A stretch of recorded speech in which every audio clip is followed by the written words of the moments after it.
পেঁপে ও কুমড়া চাষ করে সফলতা পেয়েছেন বরিশালের কৃষকরা। এ নিয়ে আরো জানাতে যুক্ত হচ্ছেন সহকর্মী সাইফুর রহমান মিরন। মিরন, পেঁপে ও কুমড়া চাষে সফলতার কারণ হিসেবে কি বলছেন কৃষক? আপনি ঠিকই বলেছেন যে পেঁপে এবং কুমড়া চাষ করে সফলতা পেয়েছেন বরিশালের এক কৃষক, উদ্যমী কৃষক আবু বকর সিদ্দিক সুমন। তিনি তার যে বাড়ির আঙিনার পাশে 1 একর জমিতে পেঁপে চাষ করেছেন। ইতিমধ্যে তিনি যেমনটা আমাদেরকে জানিয়েছেন যে বছর যেহেতু বন্যা হয়েছে বিক্রি করেছেন, এখনো কিন্তু যে পরিমাণ পেঁপে আছে সে তাতে তিনি বলেছেন যে আরো 2 লাখ টাকা পেঁপে বিক্রি করতে পারবেন। তিনি সফল উদ্যোক্তা এবং কৃষি বিভাগও বলেছেন যে আবু বকর সিদ্দিক সুমন তিনি সফল উদ্যোক্তা। গত বছর তিনি যেমন কুমার চাষ করে একটা সফলতা পেয়েছেন, এবারও দেখতে আমরা ক্যামেরার চোখে একটু দেখাই যে কুমার চাষ কিন্তু শুরু হয়েছে এবং কুমারের ছোট ছোট ফলনও কিন্তু শুরু হয়েছে ইতিমধ্যে। গত বছরও তিনি ব্যাপক ফলন পেয়েছেন, এবারও তিনি আশা করছেন যে এই কুমার চাষেও তিনি সফলতা অর্জন করবেন।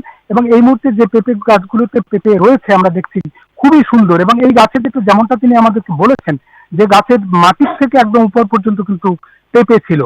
তিনি যেমনটা বলেছেন, একই সঙ্গে কৃষি বিভাগও বলেছেন যদি আবু বকর সিদ্দিকের সুমনের মতো যদি এই কৃষি কাজ শুরু করে যুবক উদ্যোক্তারা, তাহলে কিন্তু কৃষিকাজে যেমন সফলতা আসবে তেমনি মানুষের যে চাহিদা পূরণ হবে, অন্যদিকে স্বাবলম্বী হওয়ার সুযোগ কিন্তু রয়েছে। তো আমরা যদি একটু সুমনের সঙ্গে একটু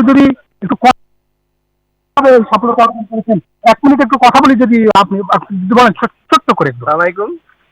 অ্যাকচুয়ালি সফলতা বলতে আমি এটুকু বুঝি, আমি এই কৃষি নিয়ে ছোটবেলা থেকে আমি মনে প্রাণে কৃষিকে ধারণ করতাম। তবু দেশ বিদেশে আমার জীবনটা কাটছে। পরবর্তীতে আমি বিদেশে এই কৃষির উপর ট্রেনিং নিয়েছি।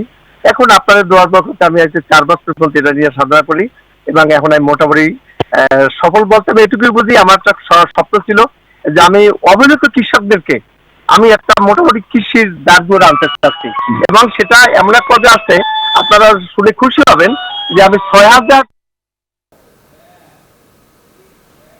মিরন, আপনাকে ধন্যবাদ।